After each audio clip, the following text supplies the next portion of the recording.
going to continue with the morning service, part 1. காலை ஆராதனையினுடைய பாகம் 2 நாம் இப்பொழுது தொடர்ந்து கேட்க போகிறோம். Actually God is preparing his people. தேவன் தன்னுடைய ஜனத்தை ஆயத்தமாக்கி கொண்டிருக்கிறார். It's not good for princes to live as servants. பிரபுக்கள் ராஜகுமாரர்கள் வேலைக்காரர்களைப் போல வாழ்வது நல்லதல்ல. Because the time is coming when dark days are going to it's already come. Even now it's controlling. இன்றைக்கே அந்த இருள் சூழ்ந்த நாட்களானது வந்திருக்கிறது. இப்படிப்பட்டதான நாட்களானது இன்றைக்கு பூமியை ஆளுகை செய்து கொண்டிருக்கிறது. Even now the dark days have come and it is increasing, so we have to be very careful. அந்தகார இருளின் நாட்கள் வந்திருக்கிறது மாத்திரமல்லாமல் அவைகள் அதிகமாக ஆதிக்கம் செய்யவும் ஆரம்பித்து விட்டது. So those who are living as servants have to wake up from the sleep. ஆகவே வேலைக்காரர்களைப் போல வாழ்ந்து கொண்டிருக்கிறவர்கள் தூக்கத்தை விட்டு எழும்ப வேண்டிய நேரம் இது. Ecclesiastes chapter 10 verse 7, I've seen servants upon horses and princes walking as servants upon the earth. பிரசங்கி 10ஆம் அதிகாரம் 7ஆம் வசனத்திலே பார்க்கிறோம், வேலைக்காரர் குதிரைகள் மேல் ஏறி போகிறதையும் பிரபுக்கள் அல்லது ராஜகுமாரர்கள் வேலைக்காரர்களைப் போல தரையில் நடக்கிறதையும் நான் கண்டேன். What did the man of God, the wise man, see? ஞானவான் பார்த்தது என்ன?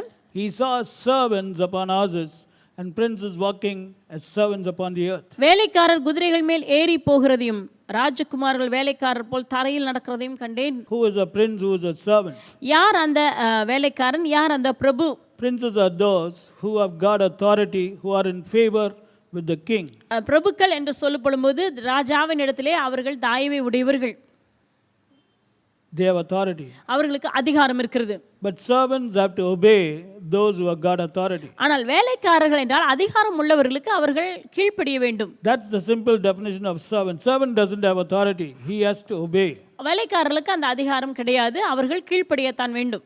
If somebody has got authority, the servant immediately says, yes sir. அதிகாரம் உள்ளவர்கள் என்ன சொன்னாலும் உடனே அவர்கள் சரி செய்கிறோம் என்று தான் சொல்ல வேண்டும். Any kind of disobedience or intolerance or rebellion is not tolerated, especially if you are in the army. அதுவும் முக்கியமாக ஆர்மியில் இருப்பாங்கன்னா, அந்த சேனை வீரர்களாக அவர்கள் இருப்பார்கள் என்றால் அவர்கள் எந்த விதமான சஜஷனோ அல்லது எந்த விதமான மறு பேச்சுக்கோ இடமே கிடையாது.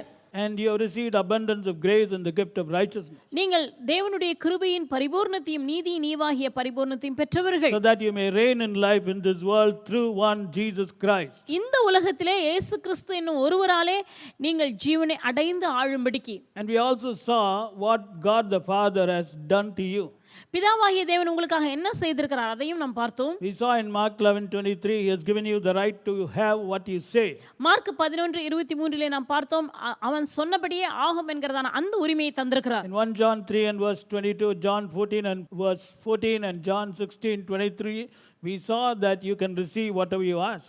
1 யோவான் 3:22, யோவான் 16:23, 24 மற்றும் யோவான் 14 வசனங்களில் நாம் பார்க்கிறோம், நீங்கள் கேட்டுக்கொள்வது எதுவோ அதை அவராலே பெற்றுக்கொள்கிறீர்கள். And in Exodus 23:25 God has promised to remove all your sicknesses. Deuteronomy 7:15 he has promised to remove all your sicknesses. உபாகமம் 7ஆம் அதிகாரம் 15ஆம் வசனத்திலும் மற்றும் யாத்ராமம் 23ஆம் அதிகாரம் 25ஆம் வசனத்திலும் கர்த்தர் உன் மத்தியில் இருக்கிறதான வியாதியை எடுத்து போடுவேன் என்றும் சகல வியாதிகளை உன்னை விட்டு விலக்குவேன் என்றும் தேவன் சொல்லியிருக்கிறார். And we also saw that in his name, Mark chapter 16 verse 18, in my name they shall cast out demons, they shall lay hands on the sick and the sick shall recover. Mark 16ஆம் அதிகாரம் 18ஆம் வசனத்திலே நாம் பார்க்கிறோம், என் நாமத்தினாலே வியாதியஸ்தர்கள் மேல் கைகளை வைப்பீர்கள், அவர்கள் சுகமடைவார்கள். We saw all these things, that you are not servants, you are no more a servant. Galatians 4 verse 7, you are a son and a heir, and one was received abundance of grace and the gift of righteousness. இதிலிருந்து நாம் புரிந்து கொள்வது என்ன? இனி நீங்கள் அடிமைகள் அல்ல, நீங்கள் புத்திரனாய் இருக்கிறீர்கள். கலாத்தியர் 4ஆம் அதிகாரம் 7ஆம் வசனம் சொல்கிறது, இனி நீ அடிமையாயிராமல் புத்திரனாய் இருக்கிறாய். So you better understand and live the way that God expects you to live. ஆகவே நீங்கள் உங்களுடைய அந்தஸ்து என்ன என்பதை புரிந்து கொண்டு தேவன் விரும்புகிறதான முறையிலே நீங்கள் வாழுங்கள். Now let's continue. தொடர்ந்து அதை கேட்கலாமா? In Philippians chapter 4 verse 19, this God has promised to his sons and heirs, those who received abundance of grace and the gift of righteousness, that he will supply all their needs. பிலிப்பியர் 4ஆம் அதிகாரம் 19ஆம் வசனத்திலே நாம் பார்க்கிறோம், இந்த தேவன் தன்னுடைய புத்திரர்களுக்கு ஒரு வாக்கு கொடுத்திருக்கிறார், அவர்களுடைய தேவைகள் எல்லாவற்றையும் சந்திப்பேன் என்று. Look at that. I will supply. நானே சந்திப்பேன். My God shall supply. என் தேவன் சந்திப்பார். That means God says, I will supply தேவன் சொல்ல நான் சந்திப்பேன் என்று சொல்கிறார். all your need. உங்களுடைய தேவைகள் எல்லாவற்றையும். See, princes will not live in lack. ஆகவே ராஜகுமாரர்கள் அல்லது பிரபுக்கள் குறைவோடு வாழ மாட்டார்கள். So God says, I'm going to supply all my need according to my riches. தேவன் சொல்ல என்னுடைய ஐஸ்வரியத்தின்படி உன்னுடைய தேவைகளை நான் சந்திப்பேன். That means it's not possible for a son to live as a servant, because servants live in lack and want. ஆகவே தேவனுடைய புத்திரனாக இருக்கிறதான ஒரு மனுஷன், ஒரு நபர் குறைவோடு வாழுவது சாத்தியமல்ல. ஏனெனில் வேலைக்காரர்கள் தான் குறைவோடு வாழ்வார்கள். And in Luke 10 and verse 19, Jesus said, Behold, I give unto you authority to trample on serpents and scorpions. லூக்கா 10 அதிகாரம் 19 வசனத்திலே நாம் பார்க்கிறோம், இதோ தேள்களையும் சர்ப்பங்களையும் மிதிப்பதற்கு நான் உங்களுக்கு அதிகாரத்தை கொடுக்கிறேன். So we are now trying to point out through the help of the Holy Spirit that you have been chosen to live as a son and a heir. In other words, you can live as a prince in this world. பரிசுத்த ஆவியானுடைய உதவியோடு கூட இந்த வார்த்தையை நான் உங்களுக்கு சொல்கிறேன். நீங்கள் எதற்காக தெரிந்து கொள்ளப்பட்டவர்கள் என்றால், இந்த உலகத்திலே நீங்கள் புத்திரனாக, தேவனுடைய புத்திரனாக, தேவனுடைய சுதந்திரவாளியாக வாழ்வதற்காக நீங்கள் தெரிந்து கொள்ளப்பட்டவர்கள். And in Psalms chapter 115 and verse 14, the Lord says, I will increase you more and more. சங்கீதம் 115:14 வசனத்தில் பார்க்கலாம், கர்த்தர் உங்களையும் உங்கள் பிள்ளைகளையும் மேலும் அதிகமாய் வர்த்திக்க பண்ணுவார். That means increase is automatic. அப்படியானால் விருத்தியடைதல் என்பது தானாக நடக்கிறதான ஒன்று. Come on, brother, look at that. The Lord shall increase you. கர்த்தர் உங்களை விருத்தியடைய செய்வார். Why will he increase? ஏன் கர்த்தர் உங்களை வர்த்திக்க பண்ணுகிறார்? ஏன் நீங்க விருத்தி அடைவீங்க? Why will you increase? ஏன் நீங்கள் விருத்தி அடைவீர்கள்? The Lord shall increase. கர்த்தர் உங்களை விருத்தி அடைய The செய்வார். Lord shall increase. கர்த்தர் உங்களை விருத்தி அடைய செய்வார். You means sons and heirs. நீங்கள் என்று சொல்லும் பொழுது புத்திரராயும் சுதந்திரவாளியாயும் இருக்கிறதான நீங்கள், Those who have received abundance of grace. கிருபையின் பரிபூர்ணத்தை பெற்றுக்கொண்டவர்கள். The Lord shall increase. கர்த்தர் உங்களை வர்த்திக்க பண்ணுவார். See, these are all qualities of a prince, because princes increase, princes don't decrease. இவையெல்லாம் ராஜகுமாரர்கள் அல்லது பிரபுக்களுடைய அவர்களுடைய தன்மையாக இருக்கிறது. ஏனெனில் அவர்கள் குறைய மாட்டார்கள், அவர்கள் விருத்தி அடைவார்கள். Princes don't decrease. They are not destined for decrease, they are destined for increase. பிரபுக்கள் குறைய மாட்டார்கள், குறைவுக்காகவும் அவர்கள் வாழவில்லை, அவர்கள் விருத்தி அடைவதை பார்ப்பதற்காகவே வாழ்கிறார்கள். Now I can keep on going more and more, but the point which I am trying to tell you is that these are all characteristics of princes. இவை எல்லாம் பிரபுவாக இல்லாவிட்டால் ராஜகுமாரர்களாக இருப்பவர்களுடைய தன்மைகளாகும். It's so amazing that you who were a servant became a son and a heir. மிகவும் ஆச்சரியமான காரியம் என்னவென்றால், அடிமையாக இருந்ததான உங்களை தேவன் புத்திரராகவும் சுதந்திரவாளியாகவும் மாற்றி இருக்கிறார். Let's go to that verse again, Galatians 4 and verse 7. கலாத்தியர் 4 அதிகாரம் 7 வசனத்தை திரும்பமாக எடுத்துக்கொள்வோம். Wherefore thou art no more a servant. ஆகையால் இனி நீ அடிமையாயிராமல். That means once you were a servant, அப்படியானால் ஒரு காலத்திலே நீ அடிமையாக இருந்தாய். you had servant mentality. உனக்குள்ள அந்த வேலைக்காரனுடைய மனப்பக்குவமானது இருந்தது. You had servant thinking. வேலைக்காரனை போல சிந்தித்தாய். You were acting like a servant. வேலைக்காரனை போலவே நீ நடந்து கொண்டாய். You were living like a servant. நீ வேலைக்காரனை போல வாழ்ந்து வந்தாய். But the Bible says you are no more a servant but a son. வேதம் என்ன சொல்லுகிறது? இனி நீ அடிமையாக இல்லை, நீ புத்திரனாய் இருக்கிறாய். நீ புத்திரனாய் இருக்கிறாய். And you are an heir of God. நீ தேவனுக்கு சுதந்திரவாளியாய் இருக்கிறாய். That term is very powerful, heir of God. வேதம் வெகு தெளிவாக சொல்கிறது, தேவனுக்கு நாம் சுதந்திரவாளிகள். Heir of God. தேவனுடைய சுதந்திரவாளிகளாய் இருக்கிறோம். Come on, my dear child, you can't afford to have the old mentality now. உங்களுக்கு அந்த பழைய மனப்பான்மை இப்பொழுது இருக்க கூடாது. See, that's a problem today with some believers. That old mentality, servant mentality is still sticking to them.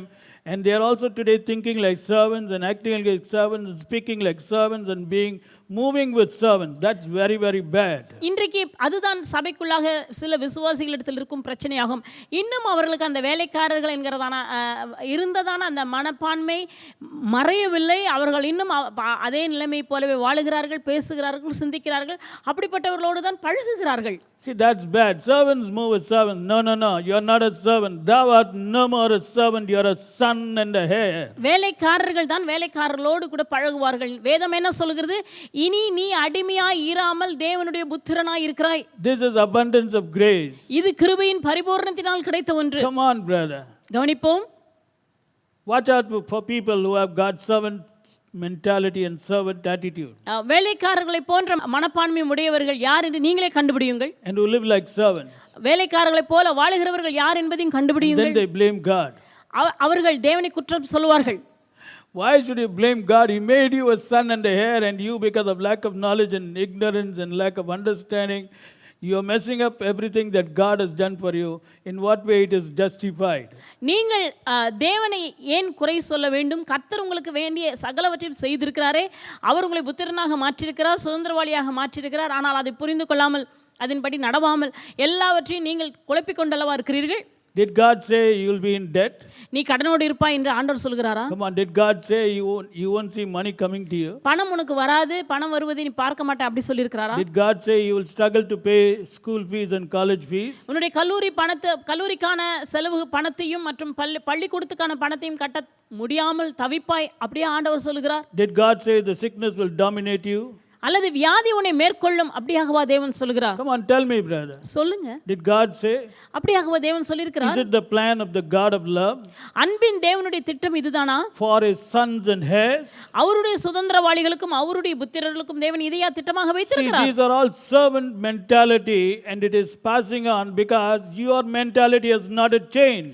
இது வேலைக்காரர்களுடைய மனப்பான்மையும் மனது சிந்தையுமாய் இருக்கிறது. இது அப்படியே கடந்து வந்து கொண்டே இருக்கிறது. காரணம் இன்னும் நீங்கள் அதை புதுப்பித்துக் கொள்ளவில்லை. In Romans chapter 12 and verse 2, the apostle says, be transformed by the renewing of your mind. ரோமர் 12ஆம் அதிகாரம் 2வது வசனத்திலே அப்போஸ்தலனாகிய பவுல் சொல்கிறார், உங்கள் மனம் மறுரூபமாகிறதுனால, புதிதாகிறதுனால நீங்கள் மறுரூபமாகுங்கள். See, brother, your mind has to be renewed. உங்களுடைய மனம் புதிதாக வேண்டும். Renew means re plus new. It's a totally new mind. புதியது என்றால் பழையது முழுவதுமாக மறைந்து புதியதாகவே மாறிவிட வேண்டும். And when your mind becomes renewed, you are transformed. உங்கள் மனம் புதிதாகும் பொழுது நீங்கள் மறுரூபம் ஆகிறீர்கள். And it is necessary so that you may prove, or so that you may know what is that good and acceptable and perfect will of God.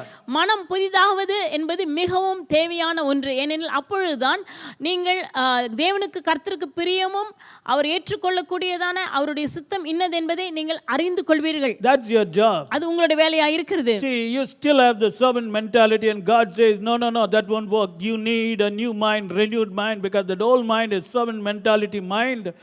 Because as long as you have the servant mentality mind, you can't have faith.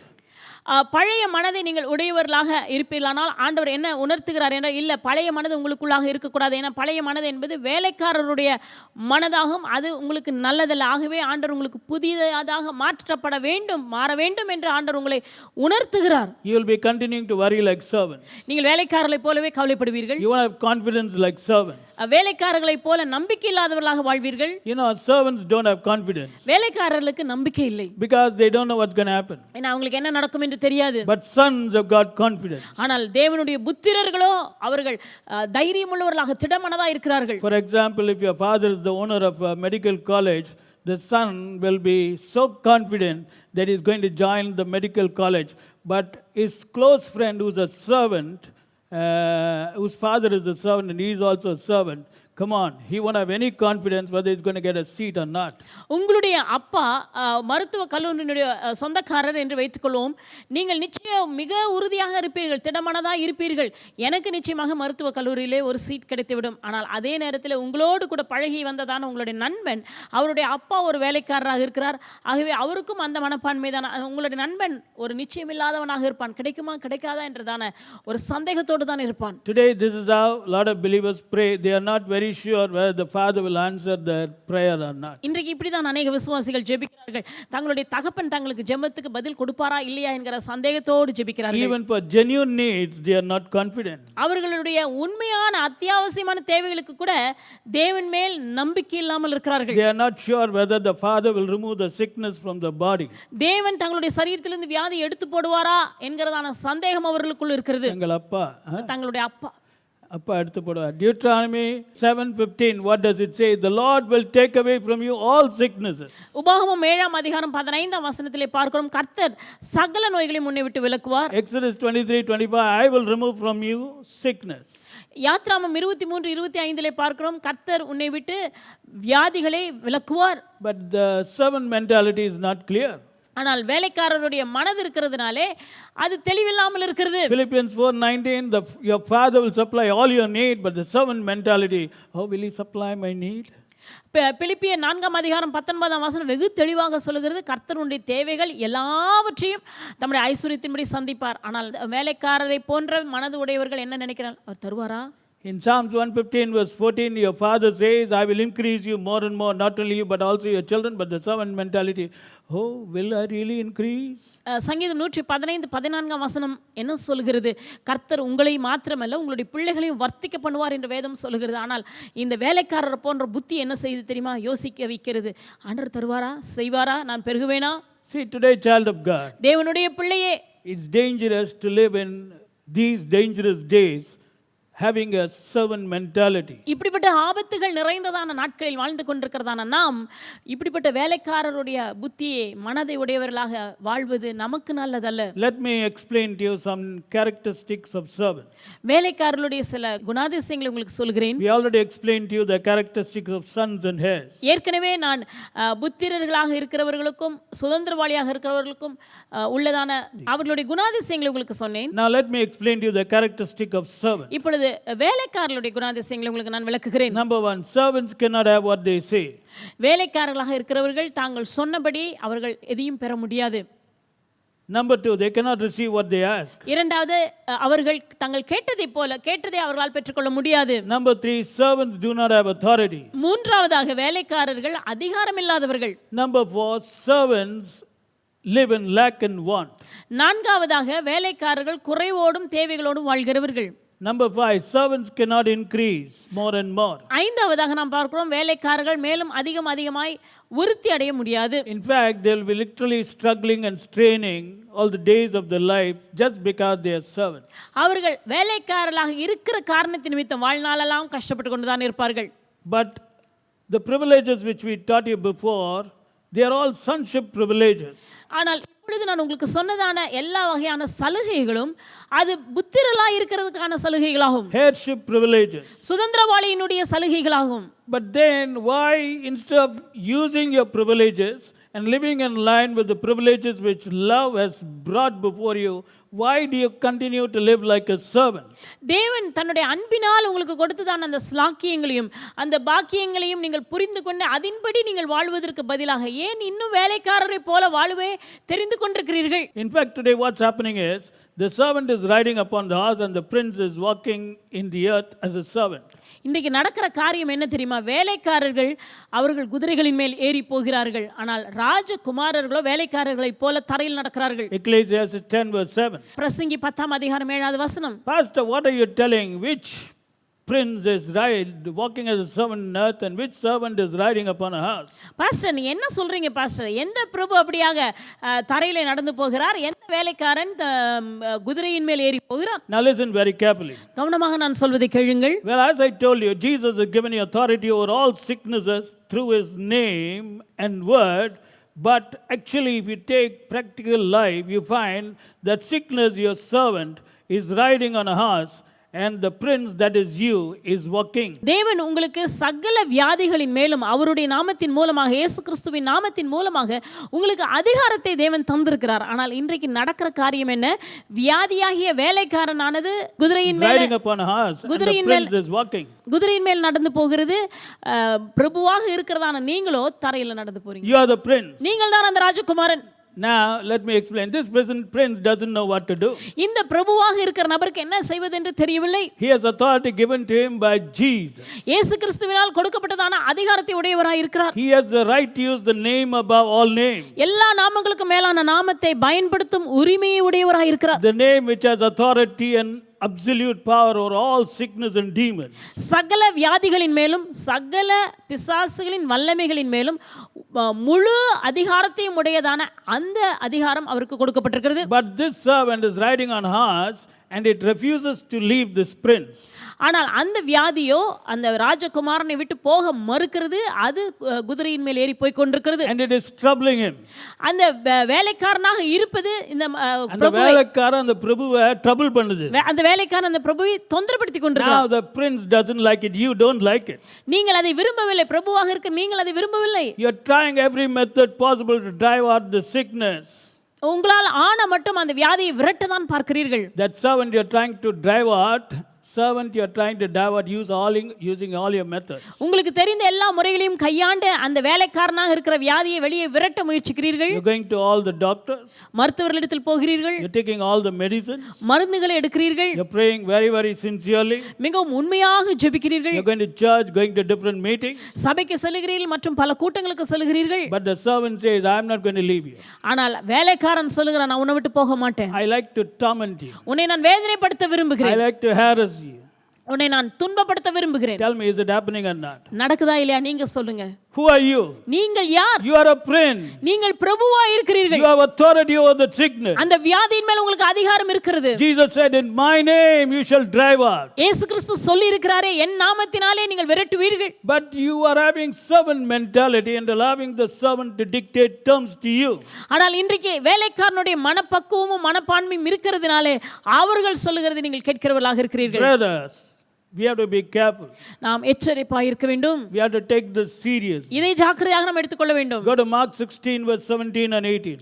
Mark 16ஆம் அதிகாரம் 17ஆம் 18ஆம் வசனங்கள். And these signs shall follow them that believe, and these signs shall follow them that believe. In my name they shall cast out demons. Verse 18. They shall lay hands on the sick and the sick shall recover. விசுவாசிக்கிறவர்களால் நடக்கும் அடையாளங்கள் ஆவன, என் நாமத்தினாலே பிசாசுகளை துரத்துவார்கள், நவமான பாஷைகளை பேசுவார்கள், சர்ப்பங்களை எடுப்பார்கள், சாவுக்கு ஏதுவான யாதொன்றை குடித்தாலும் அது அவர்களை சேதப்படுத்தாது. In my name they shall drive out demons. In my name they shall lay hands on the sick and the sick shall recover. என் நாமத்தினாலே பிசாசுகளை துரத்துவார்கள், என் நாமத்தினாலே வியாதியஸ்தர் மேல் கைகளை வைப்பார்கள், அப்பொழுது அவர்கள் குணமாவார்கள். It doesn't say in my name they shall lay hands on the sick and the sickness will refuse to go. என் நாமத்தினாலே வியாதியஸ்தர் மேல் கைகளை வைக்க அந்த வியாதி போக மாட்டேன் என்று மறுத்துவிடும், அப்படியாக இயேசு சொல்லவில்லை. See, the point is today is we don't understand that God has made us princes and heirs and sons. இன்றைக்கு பிரச்சனை என்னவென்றால் தேவன் நம்மை சுதந்திரவாளியாக புத்திரனாக மாற்றி இருக்கிறார் என்பதை அறியாமல் வாழ்ந்து கொண்டிருக்கிறோம். In James 5 and verse 15, and the prayer of faith shall save the sick and the Lord shall raise him up. யாக்கோபு 5ஆம் அதிகாரம் 15வது வசனத்திலே நாம் பார்க்கிறோம், விசுவாசமுள்ள ஜெபம் பிணியாளியை ரட்சிக்கும், கர்த்தர் அவனை எழுப்புவார். See, this is what is happening today. இதுதான் இன்றைக்கு நடக்கிறது. And we are thinking, I don't know what you're thinking. நீங்க என்ன எப்படி நீங்க என்ன யோசிக்கிறீங்கன்னு எனக்கு தெரியாது. But why don't you understand what God has done for you? ஏன் தேவன் உங்களுக்காக செய்ததை நீங்கள் புரிந்து கொள்ளக்கூடாது? How long are you going to walk as a servant on earth and you are allowing that servant to ride on a horse? எவ்வளவு நாட்கள் இந்த பூமியிலே நீங்கள் வேலைக்காரனை போல வாழ்ந்து வேலைக்காரர்கள் குதிரையின் மேல் ஏறி போகிறதை நீங்கள் அனுமதித்துக் கொண்டிருக்க போகிறீர்கள்? Same thing is happening for other problems also. இதே போல்தான் மற்ற பிரச்சனைகளுக்கும் நடக்கிறது. For example, we told you in Psalms 115 verse 14, your father says, I will increase you more and more, you and your children. In Philippians 4:19, your father says, I'll supply all your need. And yet today this prince is living like a servant in lack, want and decrease. உங்க அப்பா சொல்லியிருக்கா சங்கீதம் 115:14, நான் உங்களையும் உங்கள் பிள்ளைகளையும் விருத்திக்க செய்வேன் என்று சொல்லி, பிலிப்பியர் 4ஆம் அதிகாரம் 19ஆம் வசனத்தில் உன்னுடைய தேவைகள் எல்லாம் என்னுடைய ஐஸ்வர்யத்தின்படி சந்திப்பேன் என்று சொல்லியும் நாம் வேலைக்கார மனப்பான்மையோடு குறைவோடும் lack, want, decrease, குறைவு பற்றாக்குறை தேவைகளோடு வாழ்ந்து கொண்டிருக்கின்றோம். Is it not happening, brother? In every area this is what is happening. வாழ்க்கையின் எல்லா பாகங்களிலும் இப்படி தான் நடந்து கொண்டிருக்கிறது. And these things are not allowing these people. இந்த காரியங்கள் அவர்களை விட்டு நீங்குவதும் இல்லை. Today, child of God, இன்றைக்கு தேவ பிள்ளையே, don't allow servants to ride on a horse. வேலைக்காரர்கள் குதிரைகளின் மேல் ஏறி போகிறதை விடாதீர்கள். That's not the plan of God. You have authority, they don't have authority. உங்களுக்கு தான் அதிகாரம் இருக்கிறது, அவைகளுக்கு அதிகாரம் இல்லை. They are not sons, they are servants. You are a son. அவைகள் புத்திரர்கள் அல்ல, நீங்கள் தான் புத்திரர்களாய் இருக்கிறீர்கள். They are not heirs, you are heir. நீங்கள் தான் சுதந்திரவாளிகள், அவைகள் சுதந்திரவாளிகள் அல்ல. Formerly you were a servant, முன்பு நீ அடிமையாக இருந்தாய், but now no more. இப்பொழுது இனி நீ அடிமை அல்ல. Now your status is ride on a horse. Go with authority, brother. இப்பொழுது உங்களுடைய அந்தஸ்து என்ன தெரியுமா? நீங்கள் குதிரைகளின் மேல் ஏறி போக வேண்டியவர்கள். ஆகவே அந்த அந்தஸ்தின்படி வாழுங்கள். Today, child of God, தேவ பிள்ளையே, will you do something to understand what God wants you to understand? தேவன் புரிந்து கொள்ள வேண்டும் என்று விரும்புகிற காரியத்தை புரிந்து கொள்ள ஒரு காரியம் செய்வீர்களா? Instead of thinking why this problem is not leaving me. இந்த பிரச்சனை ஏன் என்னை விட்டு போகவில்லை என்று நீங்கள் சிந்திப்பதற்கு பதிலாக, See, today this is the problem. Instead of trying to find out a solution as to why the word of God is not doing what it is supposed to do, lot of princes, lot of sons and heirs, they are thinking, why is this problem not leaving my life? இன்றைக்கு ஏன் கர்த்தர் சொன்ன வார்த்தையானது நிறைவேறவில்லை என்று சிந்திப்பதற்கு பதிலாக இன்றைக்கு அநேக தேவனுடைய புத்திரர்கள் ஏன் இந்த பிரச்சனையின் வாழ்க்கை விட்டு போகவில்லை அதை தான் அவர்கள் யோசிக்கிறார்கள். Why am I not able to come out of my debt problem? ஏன் என்னுடைய கடன் பிரச்சனையிலிருந்து வெளிவர முடியவில்லை? Why am I not able to be free of the sickness problem? ஏன் வியாதி பிரச்சனையிலிருந்து வெளிவர முடியாதவனாய் இருக்கிறேன்? Why is my family problem not going? ஏன் என்னுடைய குடும்ப பிரச்சனை போகாமல் இருக்கிறது? Why is my child like this? ஏன் என்னுடைய பிள்ளை இப்படி இருக்கிறது? Why? ஏன் என்ற கேள்விகள். And they just thinking only, they are not understanding that God has made them sons and heirs. அவர்கள் இப்படியாக சிந்திக்கிறார்களே அல்லாமல் தேவன் தங்களை புத்திரராகவும் சுதந்திரவாளியாகவும் மாற்றிவிட்டார் என்பதை எண்ணுவதே இல்லை. There's another group. These people have got head knowledge, but in reality they don't apply the knowledge. அடுத்த வகையான ஒரு கூட்டம் இருக்கிறார்கள். அவர்கள் எல்லாம் அறிந்திருக்கிறார்கள், ஆனால் அறிந்தவற்றை செயல்படுத்த மாட்டார்கள். They are not able to. அவர்களால் செயல்படுத்த முடியவில்லை. It's not that they don't want to, they are not able to. அவர்கள் செயல்படுத்த கூடாது என்றால் அவர்களால் எப்படி செயல்படுத்துவது என்று தெரியவில்லை. For example, உதாரணத்திற்கு the Bible says don't be worried about anything. வேதம் சொல்கிறது நீ ஒன்றை குறித்தும் கவலைப்படாமல். But these people know it, but yet they will worry. அவர்களுக்கு நன்றாக தெரியும் கவலைப்படக்கூடாது என்று தெரியும், ஆனாலும் கவலைப்படுவார்கள். You ask them why, they won't know. ஏன் என்று கேட்டுப்பார்கள், அவர்களுக்கு தெரியாது. They know that they have to believe, but they can't believe. அவர்கள் விசுவாசிக்க வேண்டும் என்பதை அறிந்திருக்கிறார்கள், ஆனால் அவர்களால் விசுவாசிக்க முடியவில்லை. They know that they shouldn't be in confusion, but yet they are in confusion. அவர்கள் மனக்குழப்பத்தில் இருக்கக்கூடாது என்பதை அறிந்திருக்கிறார்கள், ஆனாலும் மனக்குழப்பத்தில் தான் இருக்கிறார்கள். They know that they cannot be without increasing, but yet they are not clear about it. அவர்கள் விருத்தி அடையாமல் இருக்கவே முடியாது என்பது அவர்களுக்கு தெரியும், ஆனாலும் அவர்களுக்கு உள்ளாக குழப்பம். Why? ஏன்? Child of God, தேவ பிள்ளையே, listen to this message. இந்த செய்தியை கேளுங்கள். Where lies the problem? பிரச்சனை எங்கே இருக்கிறது? Why is it that princes are today walking as servants on earth and allowing the servants to dominate them? ஏன் இன்றைக்கு பிரபுக்கள் வேலைக்காரர்கள் போல தரையிலே நடந்து வேலைக்காரர்கள் தங்களை ஆளுகை செய்ய இடம் கொடுத்து That's கொண்டிருக்கிறார்கள்? what today now we are going to discuss. அதை தான் இப்பொழுது நாம் பார்க்க போகிறோம். The problem lies in a failure to understand certain important spiritual realities. இதற்கு காரணம் என்னவென்றால் சில முக்கியமான ஆவிக்குரிய உண்மைகளை புரிந்து கொள்ளாமல் இருப்பதுதான். Now listen, you not being a servant but being a son and a heir is not a physical reality, it's a spiritual reality. நீங்கள் தேவனுடைய புத்திரனாயும் சுதந்திரவாளியும் இருப்பது என்பது அது சரீர பிரகாரமான உண்மை அல்ல, அது ஆவிக்குரிய உண்மையாகும். Okay, it's a spiritual reality. இது ஆவிக்குரிய உண்மை. Spiritual reality is more powerful than physical reality. இந்த ஆவிக்குரிய உண்மைகள் என்பது சரீர பிரகாரமான உண்மைகளை விட அதிக வல்லமை வாய்ந்தவைகள். So if you really want to live as a son and a heir, then point number 1, understand what made you a son and an heir of God. தேவனுடைய புத்திரனாக நீங்கள் தேவனுடைய சுதந்திரவாளியை போல நீங்கள் வாழ வேண்டுமானால் உங்களை தேவனுடைய புத்திரனாக சுதந்திரவாளியை மாற்றினது என்ன என்பதை புரிந்து What கொள்ளுங்கள். is that? அது என்ன? Okay, shall we see point number 1? முதலாவதாக 1 Peter chapter 1 verse 23, being born again, not of corruptible seed, but of incorruptible by the word of God which liveth and abideth forever. 1 பேதுரு முதலாம் அதிகாரம் 23வது வசனத்திலே நாம் பார்க்கிறோம், அழிந்து போகிறதான அழிவுள்ள வித்தினால் அல்ல, என்றென்றைக்கும் நிலை நிற்கிறதும் ஜீவனுள்ளதுமான தேவவசனமாகிய அழிவில்லாத வித்தினாலே மறுபடியும் ஜெனிப்பிக்கப்பட்டிருக்கிறீர்களே.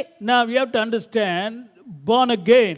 born again, மறுபடியும் பிறந்தீர்களே. Born again. மறுபடியும் பிறந்தீர்கள். Formerly you were a servant. முன்பு நீங்கள் அடிமையாக இருந்தீர்கள். But when you became born again, you became a son and a heir of God. நீங்கள் மறுபடியும் பிறந்த பொழுது தேவனுடைய புத்திரனாயும் தேவனுடைய சுதந்திரவாளியாயும் மாறிவிட்டீர்கள். So what made you a son and a heir of God? It is the word of God, incorruptible word of God. உங்களை தேவனுடைய புத்திரனாகவும் உங்களை தேவனுடைய சுதந்திரவாளியாகவும் மாற்றியது என்ன? தேவனுடைய அழிவில்லாத வார்த்தை. See, in fact, you can call it as incorruptible seed.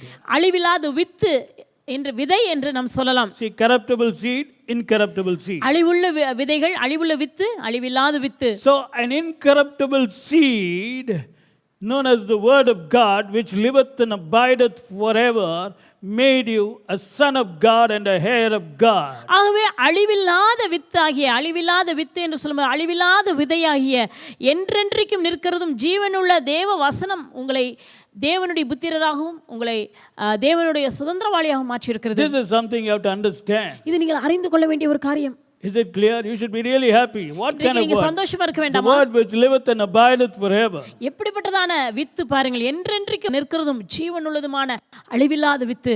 And God expects you to understand this truth, and He expects His sons and heirs to ensure that this particular thing, number 2, should happen in their life. Acts chapter 19, verse 20. So mightily grew the word of God and prevailed. இந்த காரியத்தை தேவனுடைய புத்திரரும் சுதந்திரவாளியமாய் இருக்கிறவர்கள் புரிந்து கொள்ள வேண்டும் என்று தேவன் விரும்புகிறார். கர்த்தருடைய வசனமானது இவ்வளவு வல்லமையாய் பலமாய் அது பெருகி மேற்கொண்டது. In other words, you were born of the incorruptible seed, the word of God. Should allow the same word of God to grow in you mightily, and when it grows in you mightily, it will prevail.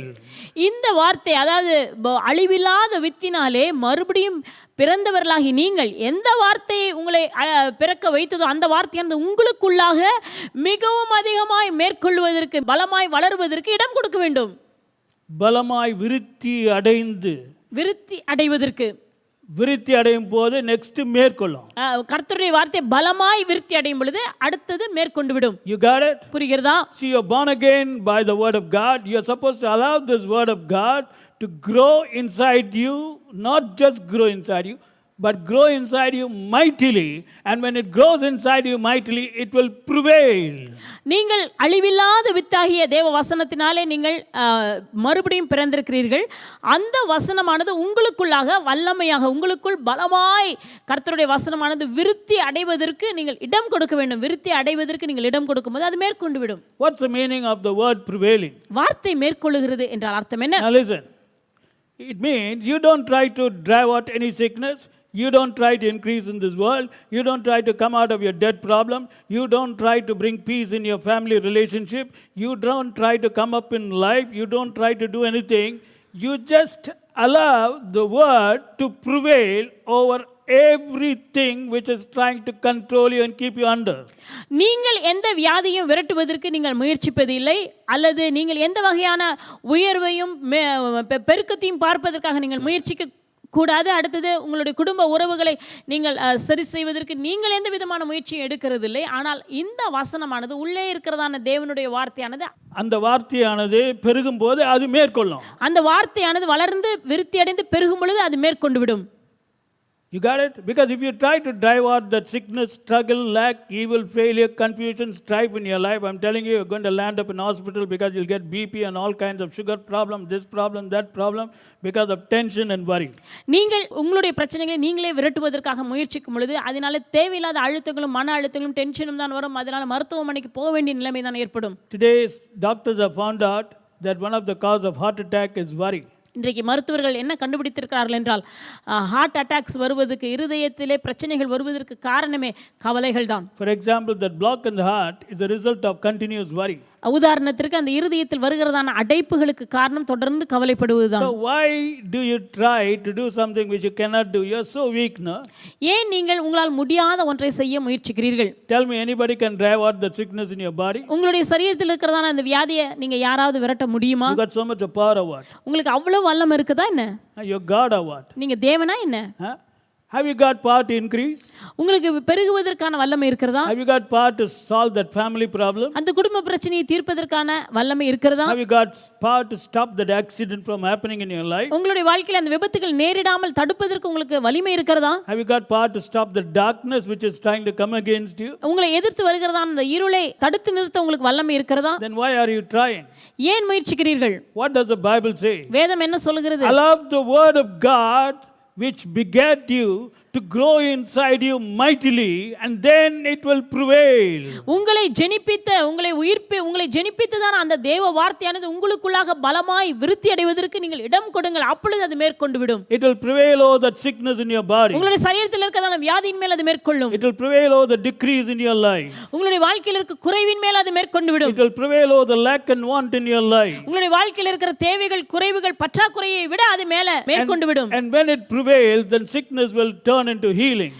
அது மேற்கொள்ளும்போது கர்த்தருடைய வசனம் மேற்கொள்ளும்போது வியாதி சுகமாக மாறும். And when that word prevails, your lack, decrease and want will be turned into abundance and increase. கர்த்தருடைய வசனம் மேற்கொள்ளும் பொழுது உங்களுடைய பற்றாக்குறைகளும் தேவைகளும் பரிபூர்ண நிறைவாக மாறிவிடும். And when that word which begat you prevails, your family strained relationship will turn into rest, peace, joy and calmness. தேவனுடைய வார்த்தை உங்களை ஜெனிப்பித்ததான தேவனுடைய வார்த்தை உங்களுக்குள்ளாக இருந்து அது பெருகும் பொழுது உங்களுடைய வாழ்க்கையில் இருக்கிறதான குடும்ப உறவுகளில் இருக்கிறதான நெருக்கமான நிலைமைகள் மாறி ஒரு இளைப்பாறுதலும் சமாதானம் சந்தோஷம் காணப்படும். And when that word prevails, your debt problem will turn into supernatural abundance. அந்த தேவனுடைய வார்த்தையானது மேற்கொள்ளும் பொழுது உங்களுடைய கடன் பிரச்சனை மறைந்து இயற்கைக்கு அப்பாற்பட்ட பரிபூர்ணமாகவும் Your tension will be replaced by calmness, confidence, rest, joy and gladness. உங்களுடைய மன அழுத்தத்திற்கு பதிலாக ஒரு இளைப்பாறுதல், அமைதல், சமாதானம், நிம்மதியாக நீங்கள் காணப்படுவீர்கள். This is the plan of God for sons and heirs. இதுதான் தேவனுடைய திட்டமாகும். தேவனுடைய புத்திரராய் இருக்கிறவர்களுக்கும் தேவனுடைய சுதந்திரவாளியாய் இருக்கிறவர்களுக்கும். In other words, those who have been made sons and heirs through the incorruptible word of God. அழிவில்லாத தேவனுடைய வித்தினாலே ஜெனிப்பிக்கப்பட்டவர்களுக்கு இதுதான் தேவ சித்தமாகும். To a child of God, தேவ பிள்ளையே, remember the word of God is very, very powerful. தேவனுடைய வார்த்தை மிகவும் வல்லமை வாய்ந்தது என்பதை மறந்து விடாதீர்கள். Many sons and heirs have not understood this. As a result, they are having servant mentality. இன்றைக்கு இதை புரிந்து கொள்ளாதனாலே அநேக தேவனுடைய புத்திரராய் இருக்கிறவர்கள் இதை புரிந்து கொள்ளாதனாலே இன்னும் வேலைக்காரனுடைய மனப்பக்குவம் உடையவர்களாய் இருக்கிறார்கள். And they are trying to fight with the servants. வேலைக்காரர்களாக தங்களுக்கு வேலைக்காரர்களாக இருக்கிறவர்களோடு சண்டை போட்டுக் கொண்டிருக்கிறார்கள். Very sad. You are trying to fight with sickness your servant. வியாதியாக இருக்கிற உங்களுடைய வேலைக்காரனோடு சண்டை போடுகிறீர்களே. Trying to fight with lack, want, decrease, confusion, which are your servants. உங்களுடைய வேலைக்காரர்களாக இருக்கிறதான பற்றாக்குறை, குழப்பங்கள் இவைகளோடு சண்டை போட்டுக் கொண்டிருக்கிறீர்கள். How long you are going to fight? எவ்வளவு நாட்கள் இப்படி இருக்க A போகிறீர்கள்? lot of people died. பலர் மரித்து போய்விட்டார்கள். Sickness overcame them. வியாதி அவர்களை மேற்கொண்டு விட்டது. Servant overcame them. வேலைக்காரன் ஜெயித்து விட்டான். Is it God's plan? இது தேவனுடைய திட்டமா? You received abundance of grace and gift of righteousness to reign, and you lived like a beggar, brother. நீங்கள் கிருபையின் பரிபூர்ணத்தை பெற்றவர்கள், நீதியாக ஈவின் பரிபூர்ணத்தை பெற்றவர்கள், ஆனால் பிச்சைக்காரனை போல வாழ்கிறீர்களே. You lived like a servant being a prince. நீங்கள் பிரபுவாக இருக்கிற நீங்கள் வேலைக்காரனை போல் வாழ்ந்து கொண்டிருக்கிறீர்கள். What testimony did you portray to the world? உலகத்துக்கு நீங்கள் எப்படிப்பட்ட சாட்சியை காட்டுகிறீர்கள்? Remember Deuteronomy 32 and verse 47. உபாகமம் 32:47 வசனத்தை நாம் நினைவில் வைத்துக் கொள்வோம். He's talking about the word of God. In verse 46, the word of God. Now in verse 47, look at what he says is the word of God. For it is not a vain thing for you, because it is your life. இது உங்களுக்கு வியர்த்தமான காரியம் அல்லவே, ஏனெனில் இது உங்கள் ஜீவனாய் இருக்கிறது. It is your life. இது உங்கள் ஜீவனாய் இருக்கிறது. It is your life. இதுதான் உங்களுடைய ஜீவன். What is your life? எது உங்களுடைய ஜீவன்? Come on, what's your life? எது உங்களுடைய ஜீவன்? The word of God. கர்த்தருடைய வார்த்தை தான். Brother, if somebody asks you what is your life, tell them the word of God which begat me. எது உங்களுடைய ஜீவன் என்று யாராவது உங்களிடத்தில் கேட்டா சொல்லுங்க, என்னை ஜெனிப்பித்ததான தேவ வார்த்தை தான் என்னுடைய ஜீவன். That is my life. அதுதான் என்னுடைய ஜீவன். The word of God which made me a son and a heir and made me receive abundance of grace and the gift of righteousness, that is my life. என்னை தேவனுடைய புத்திரனாக மாற்றி, என்னை தேவனுடைய சுதந்திரவாளியாக மாற்றி, என்னை கிருபையின் பரிபூர்ணத்தையும் நீதியாக ஈவியின் பரிபூர்ணத்தையும் பெற வைத்ததுதான் என்னுடைய ஜீவன் என்று சொல்லுங்கள். And through this thing, இதன் மூலமாக, through this thing, இதனால், you got it? Which thing? எதினால்? Your life, which is the word of God. உங்களுடைய ஜீவனாய் இருக்கிற கர்த்தருடைய வார்த்தையினாலே You shall. நீங்கள், You shall. உங்களுக்கு இப்படியாக நடக்கும். You shall prolong your days in the land. நீங்கள் தேசத்திலே உங்கள் நாட்களை நீடிக்க பண்ணுவீர்கள். See, this is the point. Through this thing, the word of God, you shall prolong your days, means everything will be prolonged supernaturally. இதனால் உங்களுடைய நாட்களை நீங்கள் தேசத்தில் நீடிக்க பண்ணுவீர்கள் என்றால் உங்களுக்குரியதான எல்லாமே நீடித்ததாக இருக்கும். So I hope today sons of God who have been begotten by the word understand how wonderful the word is. கர்த்தருடைய வார்த்தையினால் ஜெனிப்பிக்கப்பட்டதான தேவ புத்திரராகிய நீங்கள் தேவனுடைய வார்த்தை எவ்வளவு அருமையானது என்பதை இன்றைக்கு நீங்கள் புரிந்து கொண்டிருப்பீர்கள். Now I want to tell you something. ஒரு காரியத்தை உங்களுக்கு நான் சொல்ல You விரும்புகிறேன். better repent. மனம் திரும்புங்கள். You better repent. மனம் திரும்புங்கள். It's too costly to play with God. தேவனோடு விளையாடுவது நமக்கு நல்லதல்ல. I can't tell anything more. I don't want to tell what God told me.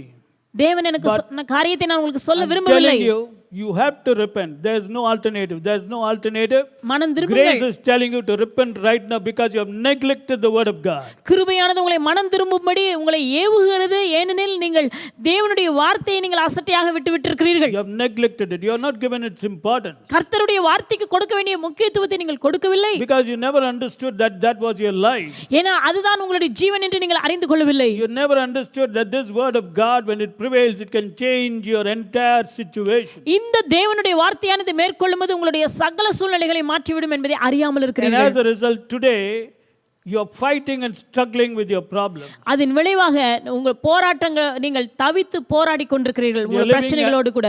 And you're living as servants. நீங்கள் வேலைக்காரர்களைப் போல வாழ்கிறீர்கள். So today, I will advise you. இன்றைக்கு நான் உங்களுக்கு ஒன்றை ஆலோசனையாக சொல்கிறேன். Repent, number one. முதலாவது மனம் திரும்புங்கள். Humble yourself before the Lord. கர்த்தருக்கு முன்பதாக உங்களை தாழ்த்துங்கள். Do this seriously. இதை ஜாக்கிரதையாக செய்யுங்கள். Third, மூன்றாவதாக instead of fighting and struggling and straining with the pressures of day-to-day life and the problems which are today coming against you and living as servants, try to find out how to make the word of God grow in you mightily and prevail. நீங்கள் வாழ்க்கையில் வருகிறதான பிரச்சனைகளோடு கூட போராடி தவித்து அவைகளோடு நீங்கள் போராடுவதற்கு பதிலாக எப்படி இந்த ஜீவ வார்த்தை தேவ வார்த்தை உங்களுடைய வாழ்க்கையில் மேற்கொள்ள வைப்பது என்பதை குறித்து அதிலே கவனத்தை செலுத்துங்கள். Okay, grow in you and prevail. உங்களுக்குள்ளாக அது விருத்தி அடைந்து மேற்கொள்ளட்டும். So God loves you. கர்த்தர் உங்களை நேசிக்கிறார். So as I told you, come with all humility before the Lord. தேவனுக்கு முன்பதாக எல்லா தாழ்மையோடு கூட வாருங்கள். You're God's best. நீங்கள் தேவனுக்கு சிறப்பானவர்கள். God has got great plans for you. தேவன் உங்களுக்காக மிகப்பெரிய திட்டங்களை அருமையான திட்டங்களை வைத்திருக்கிறார். And never forget that you are a son and heir of God because of the incorruptible word which begat you. தேவனுடைய அழிவில்லாத வித்தினாலே ஜெனிப்பிக்கப்பட்டிருக்கிறீர்கள். நீங்கள் தேவனுடைய புத்திரனாயும் சுதந்திரவாளியாயும் இருக்கிறீர்கள். That's an amazing term, begotten. நீங்கள் ஜெனிப்பிக்கப்பட்டீர்கள். Let's see that verse and close. 1 Peter again, go back. 1 verse 23. முதலாம் அதிகாரம் 23ஆம் வசனம். Being born again, not of corruptible seed, but of incorruptible by the word of God. அழிவுள்ள வித்தினாலே அல்ல, என்றென்றைக்கும் நிற்கிறதும் ஜீவனுள்ளதுமான தேவ வசனமாகிய அழிவில்லாத வித்தினாலே மறுபடியும் So ஜெனிப்பிக்கப்பட்டீர்கள். look at this. That's a new birth. Who gave birth to you? உங்களுக்கு மறுபிறப்பை தந்தது யார்? The word of God. கர்த்தருடைய வார்த்தை தான். Amazing, no? First birth was through flesh. முதல் பிறப்பு என்பது மாம்சத்தின் மூலமாக உண்டாகிய பிறப்பு. But the second birth is through the spirit, which is the word of God. இரண்டாவது பிறப்பு என்பது ஆவியினாலே, அது தேவனுடைய வார்த்தையாகும். That's why you should be born again. அப்படிதான் நீங்கள் மறுபடியும் பிறக்கிறீர்கள். So God bless you. தேவன் தாமே உங்களை ஆசீர்வதிப்பாராக. And may you see miracles. நீங்கள் தொடர்ந்து அற்புதங்களை காண்பீர்களாக.